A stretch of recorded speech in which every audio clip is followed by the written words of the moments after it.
Advisory Committee. Looking through the agenda, do we have any apologies? No apologies. Lindsay?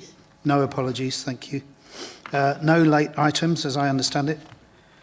So that takes us on to declarations of interest. I have one. I'll have to step outside when we look at, when you look at 37 Corn Market. So Paul, Vice Chair, is kindly going to step into my shoes. So I haven't changed the agenda running order, so I'll just leave when that pops up. Any other declarations of interest? No? Okay, thank you. Minutes of the previous meeting, 2nd of September. I hope everybody's had the chance to digest those. Lift up. I was present at the last meeting, but my name isn't on the list. Sorry, I'll amend that. Stick it on for me, Lindsay. You definitely were, yeah, apologies. Okay, apart from that, is everybody happy with the content of the minutes as a record? Yeah. Proposer, thank you. I just wondered when to raise the consideration of change to the current name. Would that be a separate item at another time? Yeah, it's another item on the agenda, yeah. Okay. Shortly, so we can discuss then. Thank you. Paul, were you proposing? Yes. Yeah. Okay. Anybody else? Seconding? Chris, thank you. Okay, they're accepted as a true record. Thanks, Lindsay. Yeah, that takes us on to the name change. There you are. So, if I can just say a few words. Yeah. You've seen the paper, I hope. We discussed it last time, in principle, really. And I think there was some acceptance that at least you would consider that as an opportunity to change, but no fixed ideas about that. We did discuss it briefly, and there was some talk about whether recognising the comment that we make about heritage assets, whether that should be reflected in the name. And I think there seemed to be quite a firm view that heritage was perhaps a little bit too broad a term, although it does sort of feature in the MPPF and Government Heritage Advisory Board or body, etc. But that said, I think that the word conservation seemed to sort of strike a chord with all of you. So really the point of this was just to look at maybe simplifying that and trying to avoid the acronym CAC, which isn't particularly helpful, gets bandied around rather a lot and may be said to undermine credibility. So I think we said last time, perhaps there's an opportunity to have something that maybe is a bit more succinct, describes the role of the group a bit more clearly, better reflects the scope of projects which are wide and varied, and potentially removes the acronym. So we talked about all that. I mean, in the end, I'm suggesting, I mean, we'll want to have a discussion about that, but I'm suggesting that we have a discussion and then take a vote on whether in first instance you want to change the name at all. And if you do, then we can talk about what that might be. So discussion first, please. I'm for changing the name, and I do like the term heritage. So I've been having a think about it and thought of Conservation and Heritage Advisory Committee, CHAC, rather than CAC.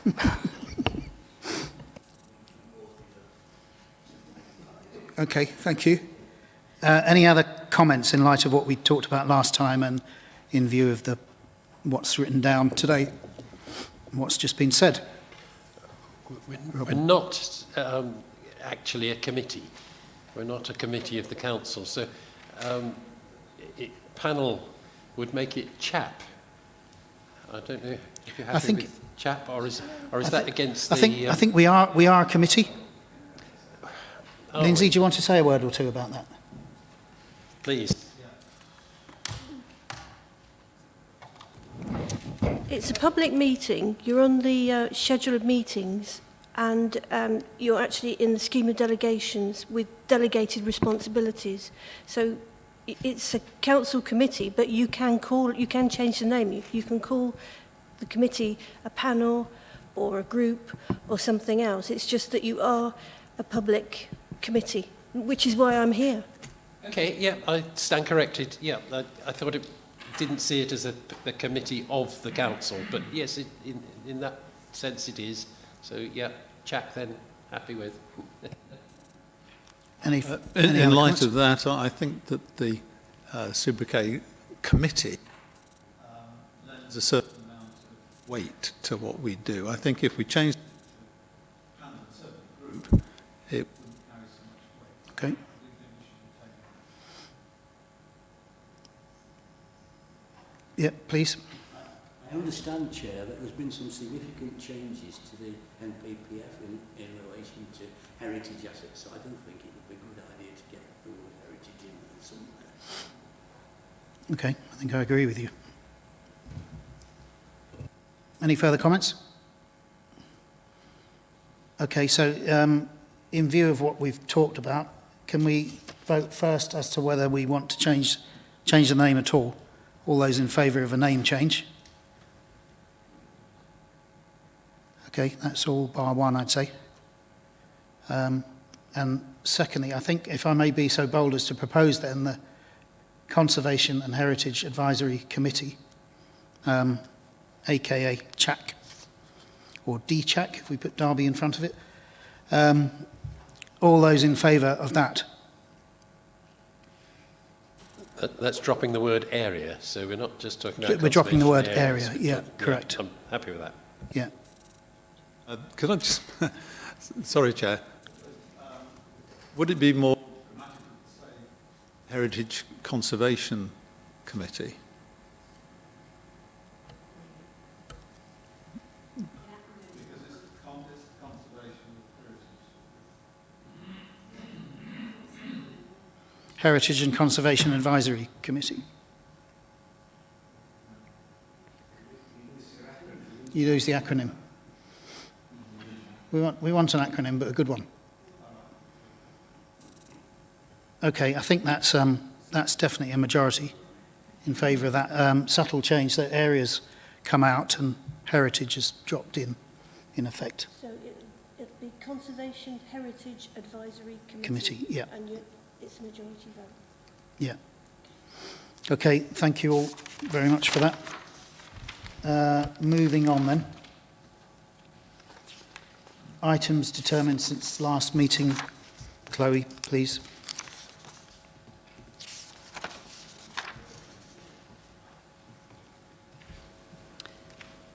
Hello, everybody. Yes, this item was included as usual. There are a number of different items that have been determined since the last meeting. I've added some notes to try and give a bit of a narrative regarding those, just in case, and obviously just in case anybody wanted any further explanation, please let me know either now or by email afterwards.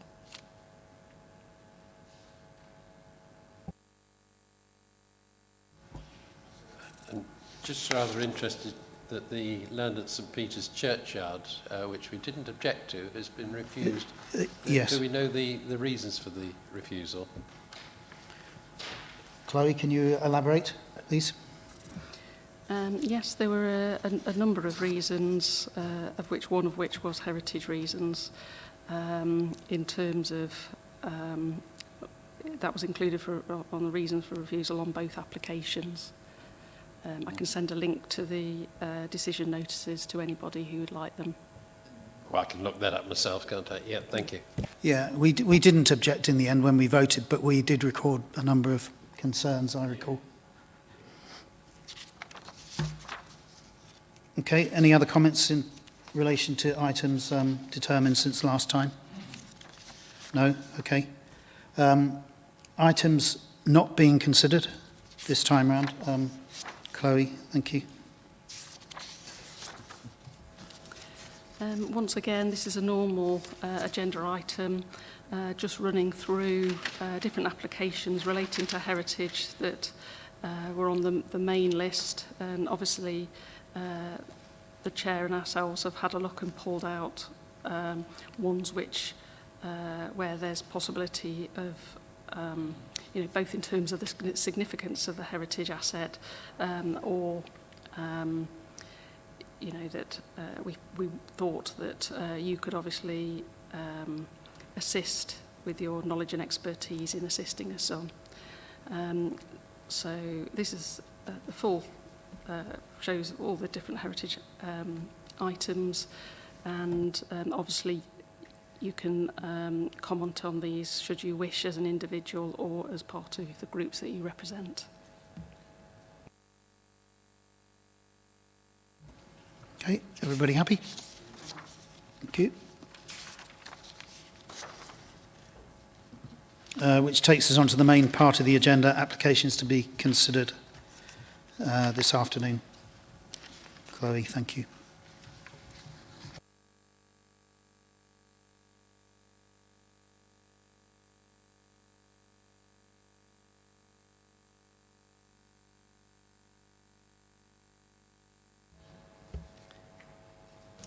Okay, the first application is at 1 The Hollow in Mickleover. Obviously 1 and 2 The Hollow are Grade 2 listed buildings, thought to date from the late 18th century, early mid-19th century. Next door to the properties are 4 to 5 The Gables, 4 to 5 The Square, Mickleover, also Grade 2 listed, and they're in Mickleover Conservation Area. There are a number of proposals in relation to this property. First of all, there's a replacement of a 2-storey flat roof bathroom extension with one which has a brick gable blue tile roof incorporating 2 conservation roof lights. So that's shown on the plan. There's also the repair of the roof, a number of changes to windows, and the erection of a single-storey timber-framed office garden room to the rear within the garden. And this is the existing and proposed, which gives you an idea of where that garden building is proposed.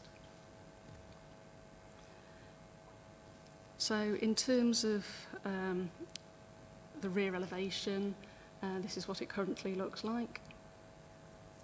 So and you will go on to the proposed plan. So at the top there is the existing elevations, and below the proposed. As you can see, there's a remodelling of a modern window to the first floor.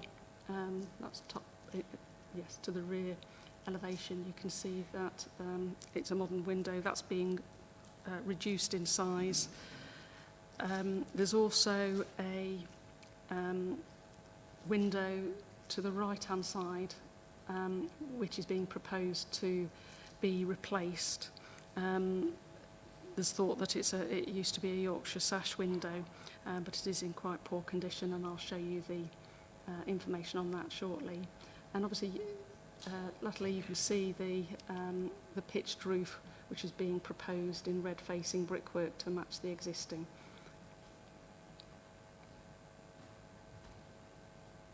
So in terms of the bathroom, this is the existing first floor plan and the proposed first floor plan. And as you will have seen online, the first floor bathroom is definitely in need of some additional head height. This is a photograph that I took inside, just showing the roof form inside and in terms of how restrictive it is. Going on to the window that's proposed to be replaced. This is the window both in terms of a photograph of the exterior and the interior. There's been quite a lot of work done to the window and repair works, but on the right hand side you can see possibly where there were glazing bars originally. So, as I mentioned, there's proposed windows. Just to add, they're proposed to be double glazed, slim double glazed units of 18 mil.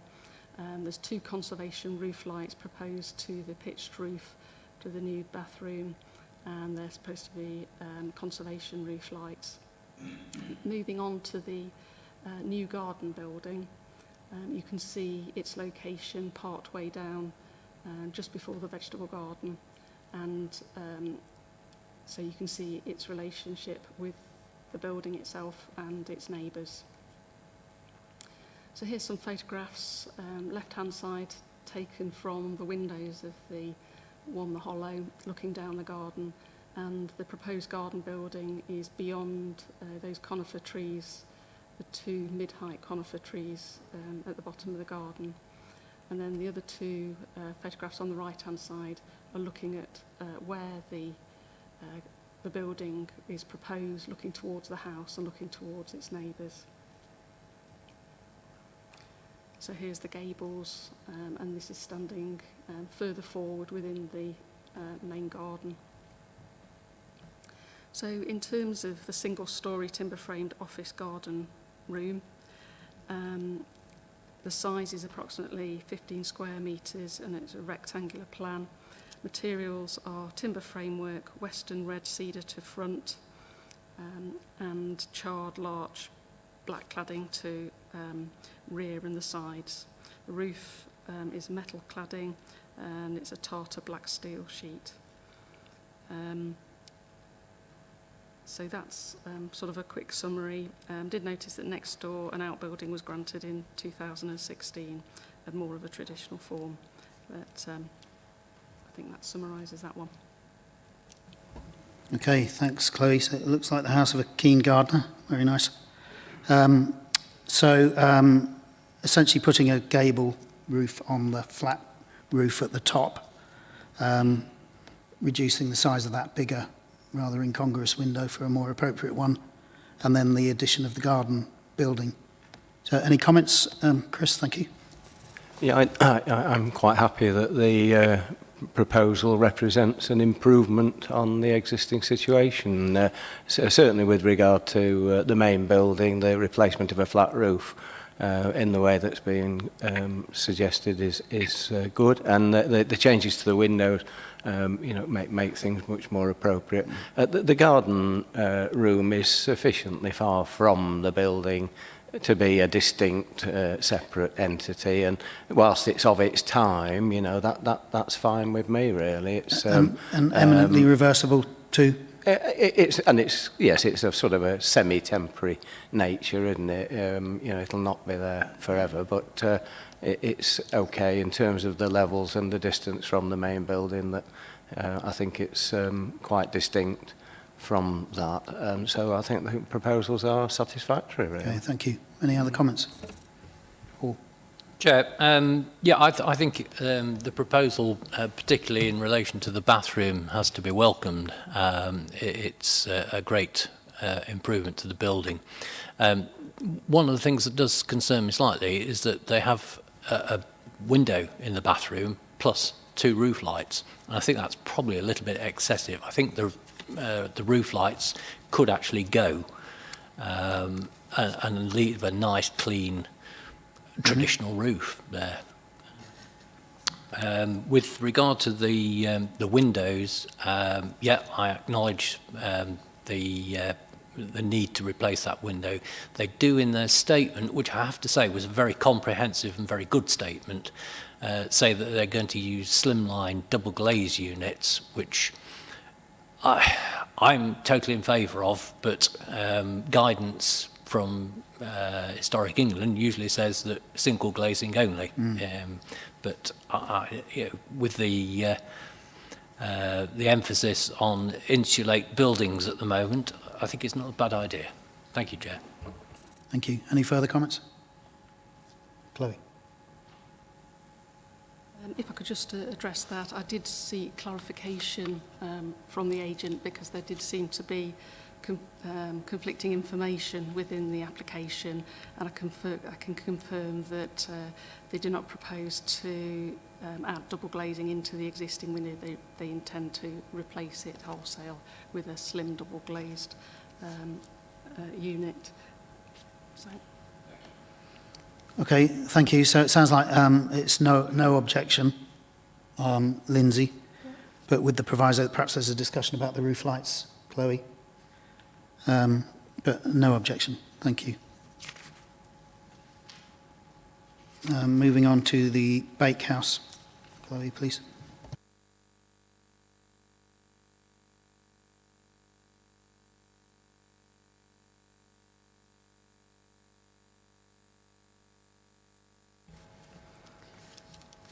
Right. The Bakehouse, obviously, this forms part of the listing for the stables and service wing to the former Darley Hall, which dated early 18th century and demolished in 1962. So this is the detached service block, which is Grade 2 listed. Well, it's covered by that listing. Obviously it's within the Darley Abbey Conservation Area and the Derwent Valley Mills World Heritage Site. So this proposal is to repair and enable reuse of the lower ground floor accommodation as an office suite or studio in accordance with the existing business use which the building has. The proposal, and I'll just run through that, just wanted to just show you, as you would have seen online, we're talking about the lower ground floor of this building, so which is accessed via the lower car park in the bottom right photograph. So this is how the area looks at present, and you would have seen a number of photographs on this. So there's a number of replacement doors, the reinstatement of lost timber painted windows. So that's 3 windows in total. They're proposing 1 sash and 2 casements. There's a timber ramp proposed. They intend to install a WC in the cloakroom and connect to an existing soil vent pipe. We have had an amended plan that's been received to confirm that, and I'll show you that shortly. In terms of alterations, you'll see on this plan there isn't one new opening, and having looked inside, it is clear that there was a doorway there previously. The proposal also proposes to install air handling ducts, both in and out obviously, attached along a route either side of a timber beam or joist, and at a lower level to vaulted spaces, which we'll see in a minute, to a timber cabinet within the yard area, which you can see on the right-hand plan to the bottom right. So there's a plan of the proposed WC, and there's an existing soil and vent pipe just outside to that. So just to give you an idea of the things within this building, there are a number of, you can see the lath and plaster, the lime ash above, and there's a lime ash floor above this part of the building. You can see in other spaces there's an oven and a fireplace and a number of brick pavers to the floor, and there's some thralls. And these are all to be retained as part of the scheme. There's some minimal cleaning proposed with a low pressure water wash. There is, as you saw those props, some structural works to retain and repair a brick arch over an oven, and some lime repairs. So in terms of the external elevation, the proposal, as I mentioned, was to reinstate 3 windows, a large sash on the right-hand side of the plan, and 2 casement windows, and the doors at the moment are a combination of metal and plain timber doors, and they're proposed to be replaced with tongue and groove boarded doors with a light to the centre of them. In terms of the air handling ducts, I've been told that the ductwork itself is about 150 mil, and these are the routes. So you've got the red route going in around the building, and the orange route coming back. Here are the sections through, and so this is just to give an idea of the routes, and the next one probably is a little bit more helpful in terms of you can see you would have seen the small circular air ducts, the locations in terms of where there's brick vaulting within the spaces, where they would be located at the change of the wall, where it becomes,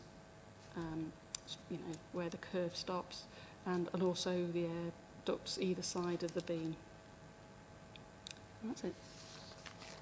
Thank you.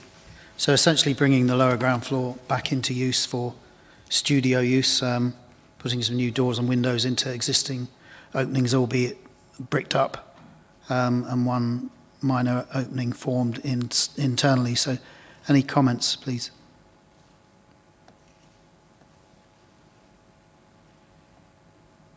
Paul? I think it's a welcome reuse of that particular building. I think it's a more comprehensive scheme. Point of clarification, Chloe, just on the ductwork that's going through the building, you've shown us that it goes alongside existing beams. Is there any preparation of brickwork to get those ducts through from each section? Yeah, it's thought there will be. Sorry, Chloe, can you go back to that duct plan, the floor plan that shows the duct routes? Thanks. That one? Yeah. Yes, in looking at the building, it is clear that there will have to be some high level to the side of door openings. Obviously, the head height is relatively restricted, but I've been advised by the applicant the applicant's agent, that there is the necessary head height by sitting these ducts adjacent to the ceiling to these main beams and joists. My concern was really in relation to the abutment to the vaulted section, whether there's going to be any weakening of that, which the detail we've got doesn't actually say or show that. But I think if you can condition it such that they provide a detail for how the openings are to be formed and restraint to the existing brickwork given, would be helpful. Okay, thank you. Any further comments? No? Okay, so I think that's fair to say no objection. And perhaps some further discussion in relation to how openings are formed, Chloe, but other than that, I think everybody is content with that. Thank you. I need to step out for the next one, so Paul, if I can ask you to step up.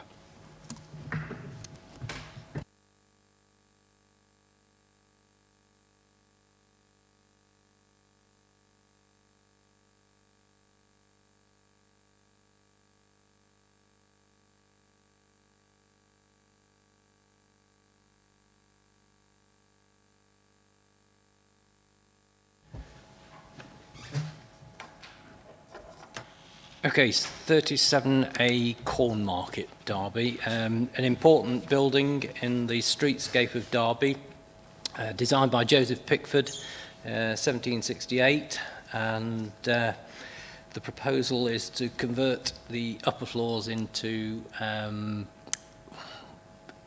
what would describe as quality accommodation, but effectively it's 4 bed sits per floor, first and second floor. Chloe, if I could ask you to go through it. Yes, certainly. As you mentioned, this is a Grade 2 listed building within the city centre conservation area.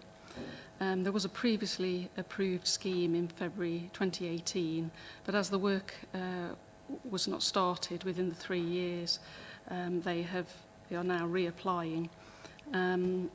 the proposals are once again for a change of use from restaurant at first floor to conversion to 8 apartments to first and second floor. New doorway, window to rear for the side, relocation of air conditioning units, alterations to signage, installation of pod, lobby areas and modular kitchens. So I'm just going to run through the changes between this scheme and the last one.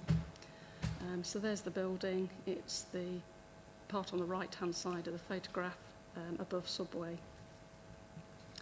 So there are, looking at what was approved and what is now approved, very minor changes to create a fire lobby at the bottom of the stairs to the ground floor. On the first floor, very minor changes, just the changing of the location of a door. So a doorway within a modern stud partition. So that's that one. And then the second floor, the changes are a little bit more, I think, obviously undertaken to try and rationalise drainage and plumbing. So as you will have noticed, some of the kitchen locations have changed to the rear of the building, to the rear half of the building, and some of the WC and shower pods have changed location. As before, the changes, these were approved previously, so there's an additional new entrance for residents. The timber bin enclosure has been removed and replaced by brick bin enclosure. The extraction flue and other unnecessary vents have been removed, and the reinstatement of the window that was previously blocked.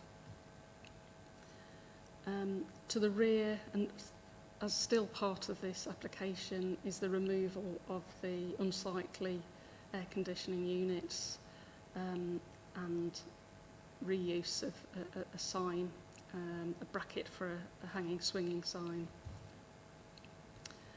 So here are the proposals, but these were all as part of the original application, as were the signage proposals.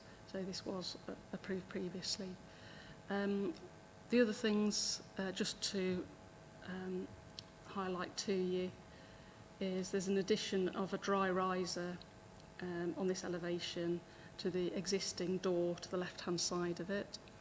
And that mainly is it. Obviously, we've had some information in as part of the noise report, which states that secondary glazing will be added to all windows. And there's some finer details of the mechanical ventilation and heat recovery system, of which is proposed that we probably will look at to get further details, and obviously a bit more information on the fire strategy, etc. So that's that. Thank you, Chloe. Any comments?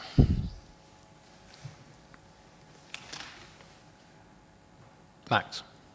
I seem to recall that the interior of this house has got some pretty good plasterwork, especially in the room facing St James's Street with the Surlian window, which I believe is where the Derby Company of Musicians used to meet with Joseph Wright and his friends as a quartet. And I seem to recall when I went up there about 40 years ago that there was quite a few classy bits of interior up on the first floor. Are they all going to survive? Or are they already gone? And the decorative stucco on that particular room was certainly very prominent. There's not an awful lot there on the first floor, nor the second floor. I haven't included all the photographs that I took when I had a look at this scheme previously. But as I said, the wall divisions that were given permission and was brought to this committee previously, so that was given permission. So there's no change to those different walls other than where the bathrooms and kitchens have been proposed. Okay. Max, there is particular note in the statement that the second floor room, which is probably the most intact, remains pretty much as it is. So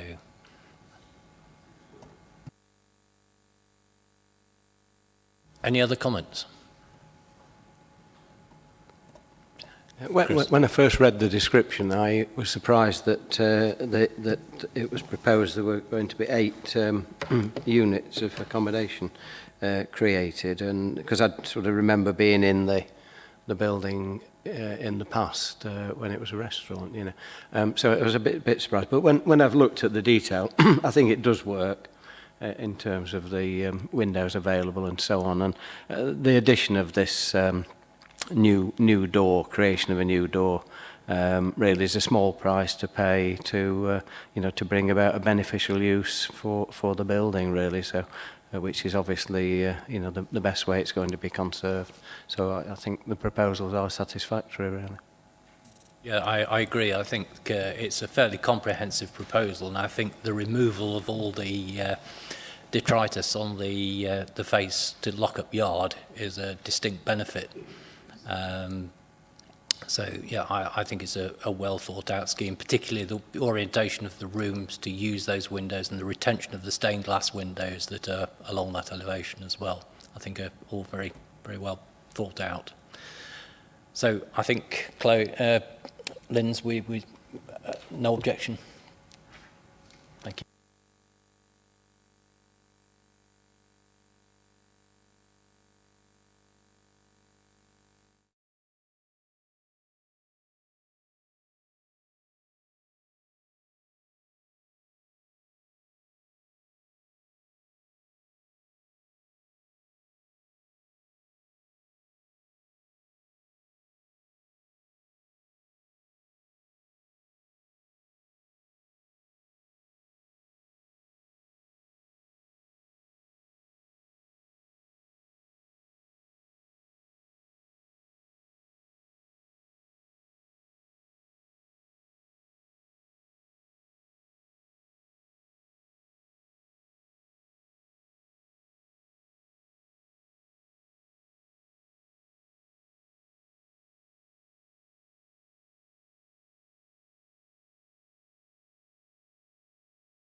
Stepping in.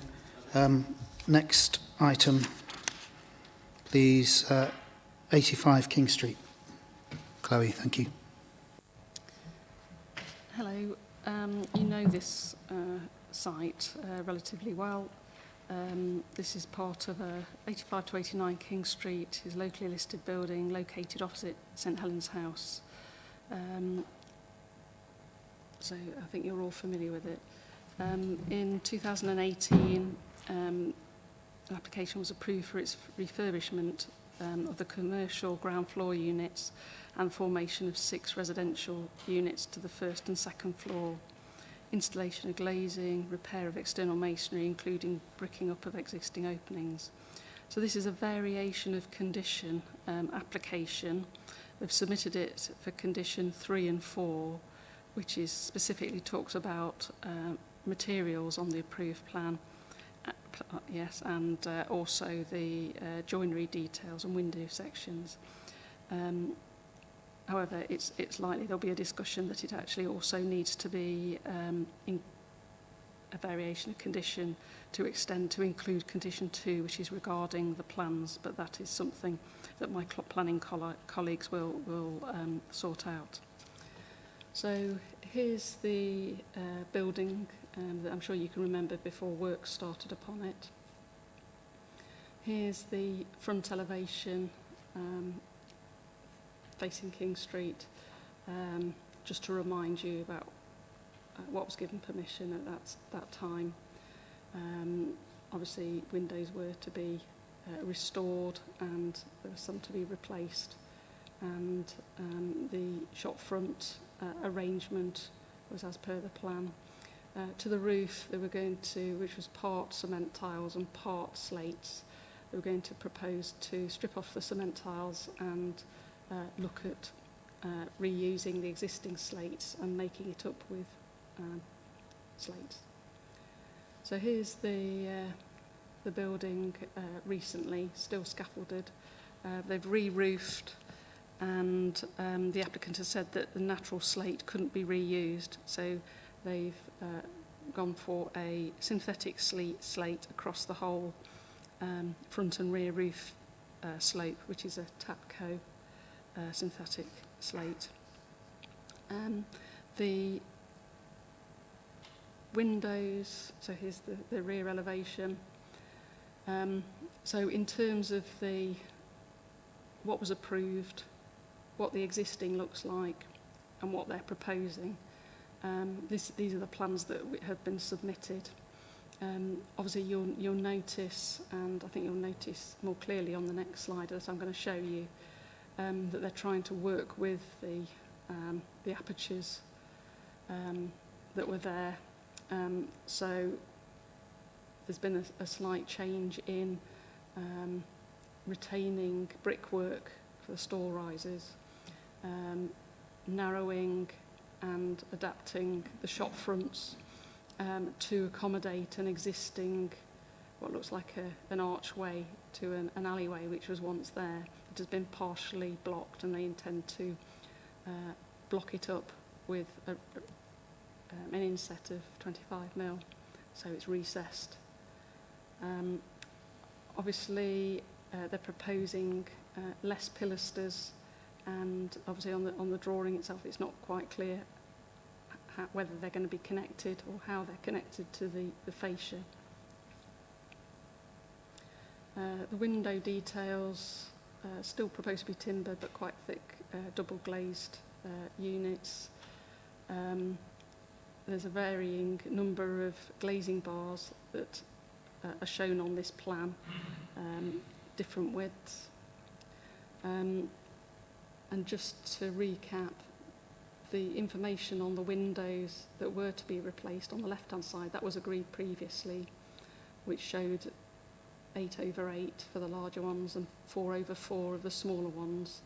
And the ones on the right-hand side are now proposed, so they're still proposing 8/8 for the larger ones, but are now proposing 8/8 on the smaller ones, which obviously doesn't match the original historic window pattern. Okay, thank you, Chloe. So a number of changes under this variation of condition application, but I'm sure you'll have spotted that work's obviously already ongoing, and I did spot the addition of what looks like a UPVC barge board and fascia where none existed before. Certainly there wasn't a barge board there before on the gable. And then also changes to the windows that, I mean, there's no justification in the application. The information's a bit thin, to say the least, in terms of drawings and supporting information to, so one's not really sure why the changes are being requested. But anyway, comments, please, and views. Ian.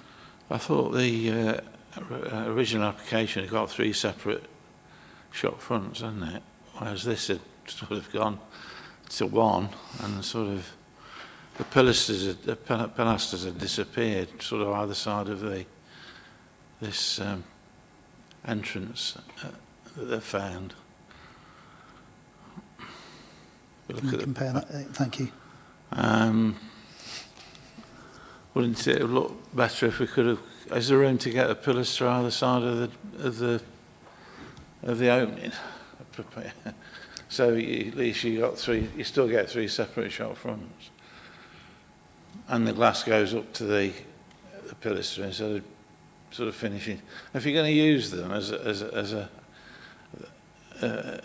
as a detail, you've got to try and use them properly, haven't you? As they were originally used for.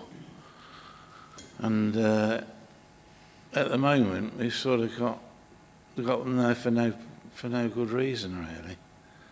I presume that's what they are. Can you shed any light on that, Chloe, in terms of the intention? Obviously, we have what's been submitted as part of this application. I deduce that they are pilasters because they look very similar to the ones that were previously submitted on the approved plan. But other than that, I can't add anything further. I mean, an all detail is for them to go high enough to return the sign to, aren't they? They don't even do that, do they? I just think it's a poor effort, really. Sorry, I missed that one. Poor effort. Okay. Okay, Paul? Yeah, I take on board what Ian was saying, and I think there is a very poor relationship between the fascias and the detail to the shop fronts. I think it might be worthwhile, Chloe, if the applicant was pointed in the direction of some of the shop front refurbishment that has been carried around Derby, just to quote as an example of the standard that we would expect. I also will comment about the window details that have been submitted, which are totally inappropriate. The proportions to the amended windows are incorrect. The width of the glazing bars are 35 millimetres and above. It is going to look a very clumsy building in a very prominent position if we're not careful. Okay, thank you. Anyone else? Max, thank you. Am I right in saying that the little opening for the passage through to the rear, is that going to be blocked up flush with white brick? Why does it look white?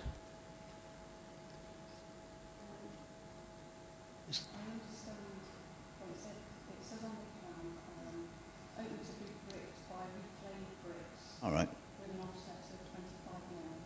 So the proposal is to Recess it with reclaimed bricks. So that sort of white blob is not.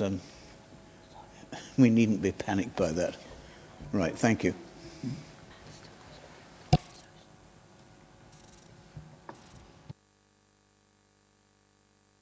Oh, sorry, apparently we can only have one mic on at a time. It upsets the recording, I think. Is that right? Okay, I'll turn mine off then. Thanks, Max. Anybody else? Any other comments?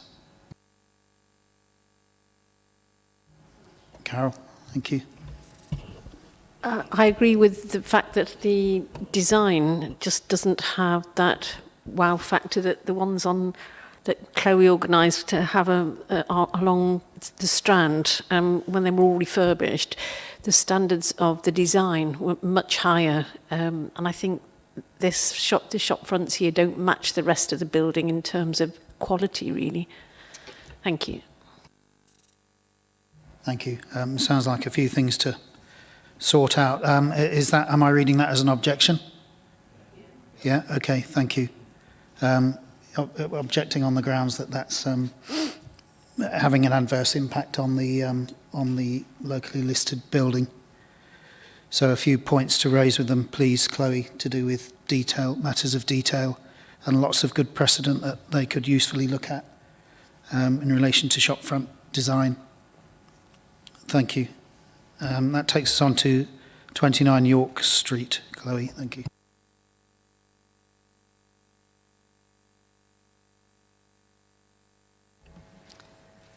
Uh, 29 York Street, Grade 2 listed building, circa 1840, located in the Frygate Conservation Area.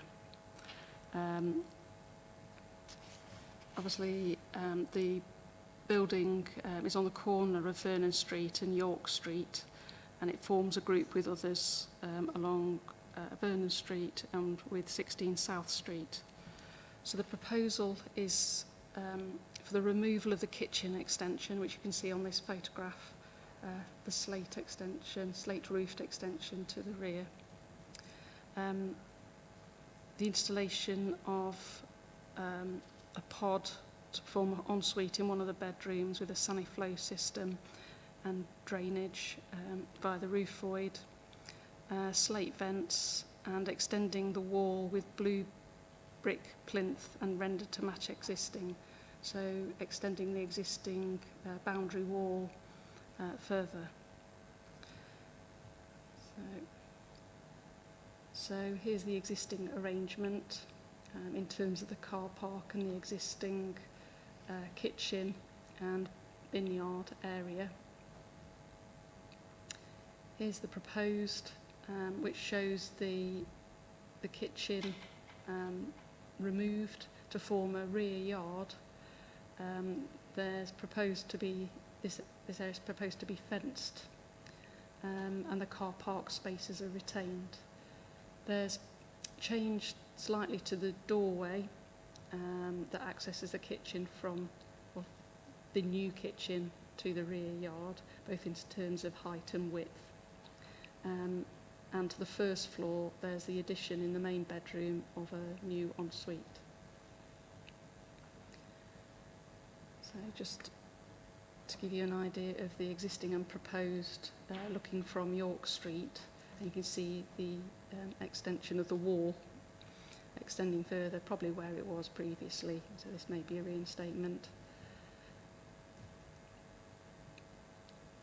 So, as I've already mentioned, the slight changes, there's an outlet pipe as well to the rear wall.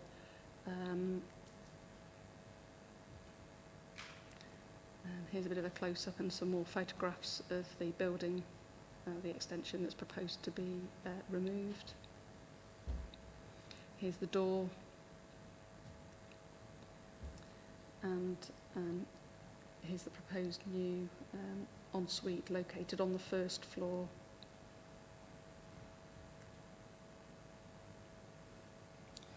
Here's a photograph of that. Just to add to that, had some additional information regarding this one. So the applicant says the existing kitchen is hidden behind the boundary wall and only becomes visible from York Street when looking back at the building. The waste pipe that's proposed to be taken through the wall to existing drainage is highlighted. There's no changes to the proposed or the existing cellar. The door is raised, and the ensuite is to the first floor is proposed to be fully reversible studwork pod. The ceiling of the pod will be lower than the ceiling of the room, which is 2.99 metres, and the lining through with the top of the sash architrave. A moulding would be installed on top of the studwork wall. And it would be possible to maintain a 50mm separation to the chimney breast, so this original feature can be fully read within the wall, within the room. Yeah. Okay, thank you, Chloe. So a fairly modest proposal, essentially to remove the existing later single-storey extension and then extend the wall to create a bit of enclosure to what I guess will be a rear outdoor amenity space. Then separated from the parking area, and then upstairs the insertion of a little ensuite, which does look to kind of collide with the chimney breast. But comments, please.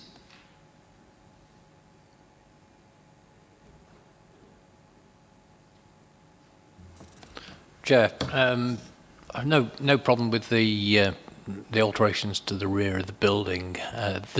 The insertion of the widening of the new door, is it a single door being replaced by a pair of doors?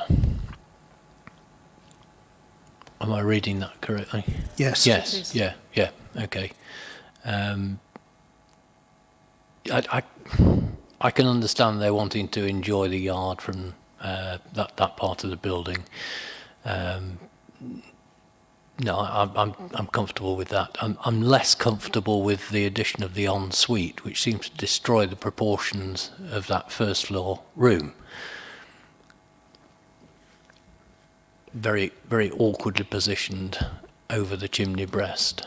I acknowledge what they're trying to do in terms of keeping the height down so you can still read the room, but in reality, you can't. It would be better to find an alternative if they can, even to come to the back of the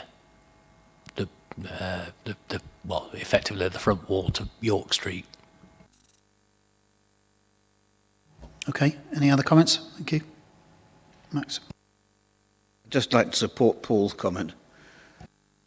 Noted, thank you. Okay, am I reading that's no objection though, subject to discussing these matters, or are you objecting? No objection, on the basis that, Chloe, you can take that up with them and have a discussion about the ensuite, which the siting of which seems a little clumsy. Thank you. That takes us on to the last item on the agenda, Biohouse. Thanks, Chloe.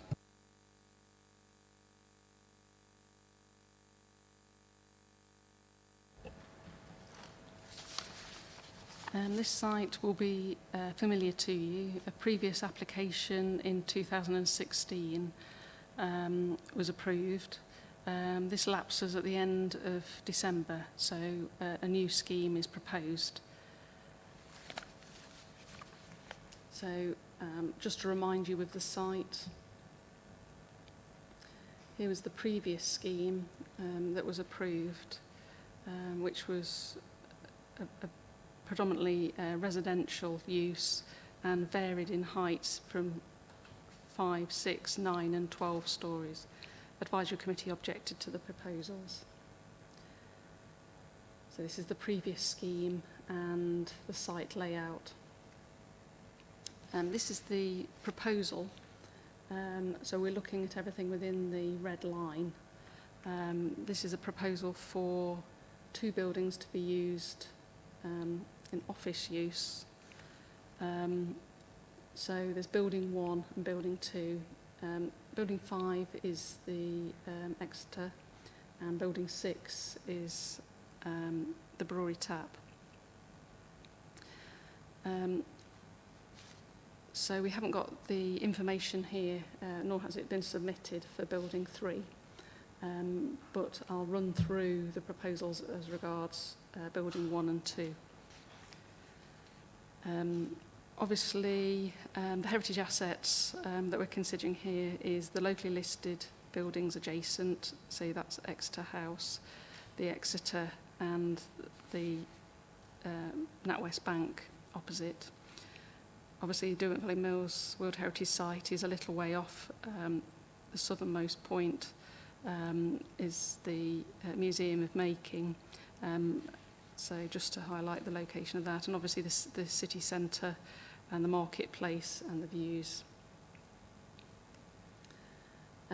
So the east elevation is existing at the top and the proposed. So the proposals are for a building, this is building 1, of a much less tall structure. West elevation, north elevation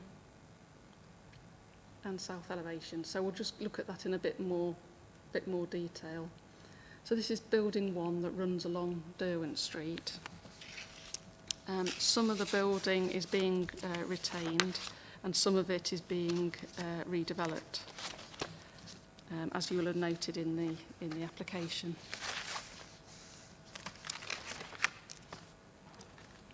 So that's the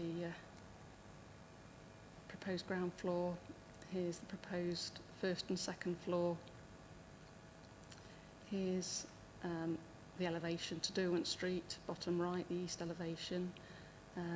And this highlights a range of materials being proposed, from light grey flat panel, metal cladding, yellow metal feature surrounds, dark grey glass spandrel panels, grey metal door systems, etc., as you will have seen on the application. Here are the other elevations. Building 2, so I'll just run through that. So the majority or some of the building is being retained, as is the frontage, but there is an extension to the rear. there is an extension to the rear proposed. So this is the proposals as regards that. So in terms of, so existing hasn't been properly surveyed, but here is the first and second floor, of the ground floor and the first floor, which has a proposed mezzanine. Once again, proposed to be office use.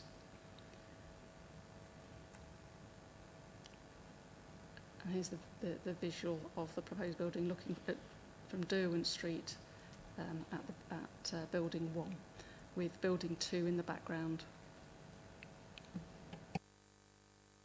Okay, thank you very much. So quite a different proposal in comparison to that which was previously consented. You'll notice I have no idea about the history of that or what's driving things now, but quite a change. It's a shame that we don't have any detail on, I think it was building 3, the missing bit on this block. So not sure what's happening there, and this doesn't shed any light on that, but just a note really.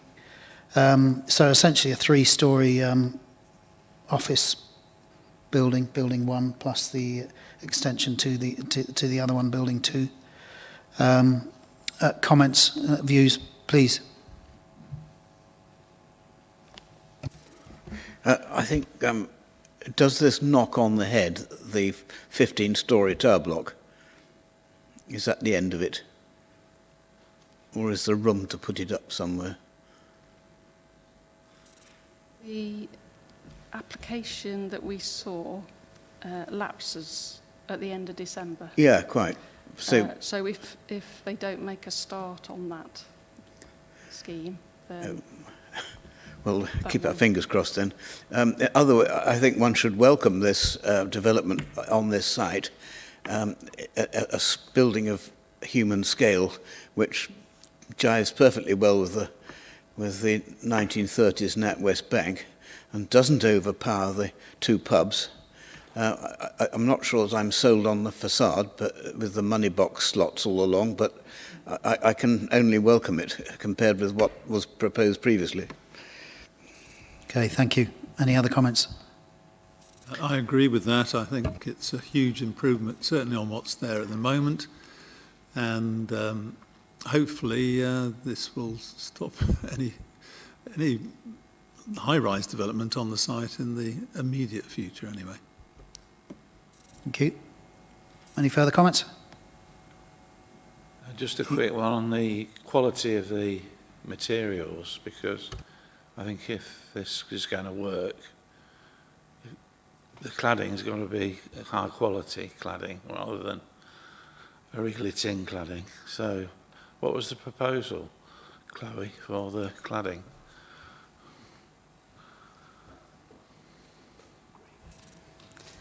Okay, for building 1, the materials are described as light grey flat panel vertical profile metal cladding and dark grey flat panel vertical profile metal cladding, yellow metal feature surrounds, dark grey glass spandrel panel, grey metal door system, grey metal curtain walling system, yellow metal window system.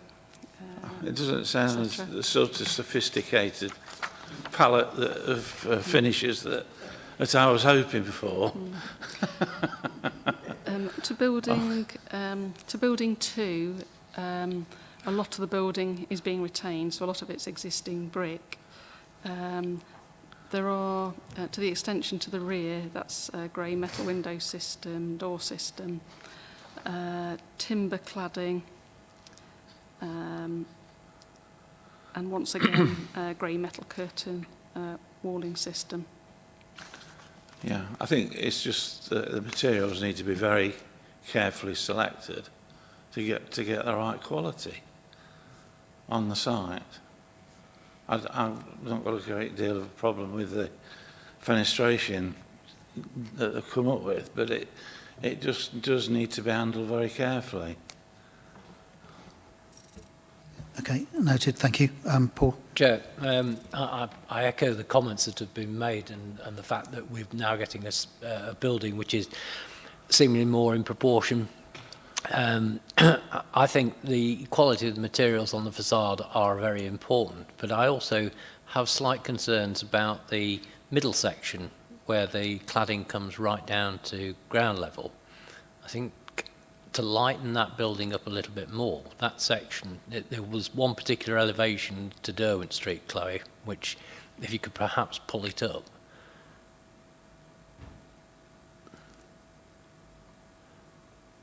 That section, that middle section there, if that didn't come down to ground level and the glazing went right away across the front, or some other method of handling that, I think it would be far more successful.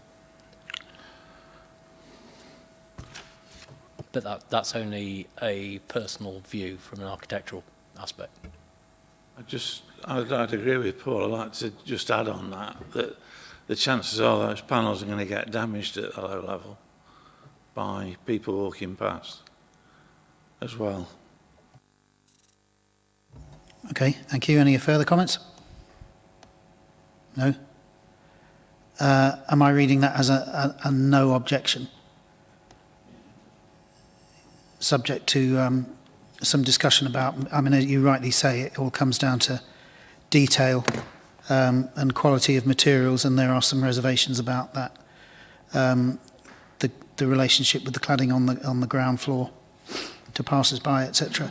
But I think, you know, overall there's an acceptance that this scale, form and massing is much more in keeping with the area and much more polite when it comes to the Exeter Arms and the brewery tap and the scale of and detail of those. So overall it's to be welcomed. As I say, some further discussion in relation to detailed design matters would be helpful, I'm sure. But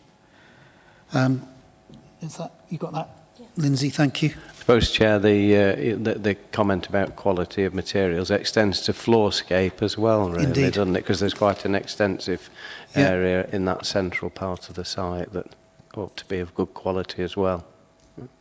Yeah, good Chair, point. Just one more question. Chloe, on the site plan, there was an elliptical area on the sort of abutment with the top end. What is that? I think it's badged as an orchard.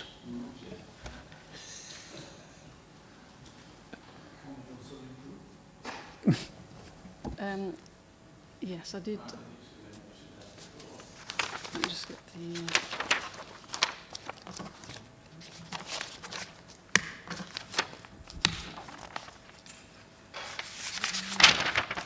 So, forgive me, I didn't, obviously knowing that you'd look at the application online, I didn't include the landscape strategy plan, which I have here. Yes, the elliptical, well, oval, they're calling it orchard oval. 3 new fruit trees reference the former use of the site as Erasmus Darwin's orchard. The rooting volume for new tree planting is created using a raised oval form bed made from robust steel edging. The oval orchard would be crowned slightly and turfed with amenity grass. Linear trims connect the features and echo the form of the new apartment buildings to the east. Interpretation signage would expect that the fruit tree connection to explain the fruit tree connection to passers-by. Yes, this is included on the landscape plan. Thank you. Max? Can I ask, Chloe, is Area 4 the theoretical course of the runoff channel for the once-in-a-century flood that may occur under the so-called Our City, Our River scheme? And therefore not going to be built on?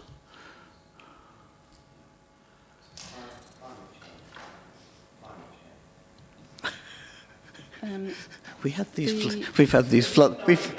these floods for centuries. We've coped.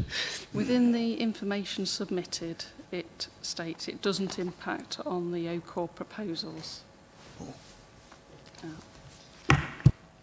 Okay.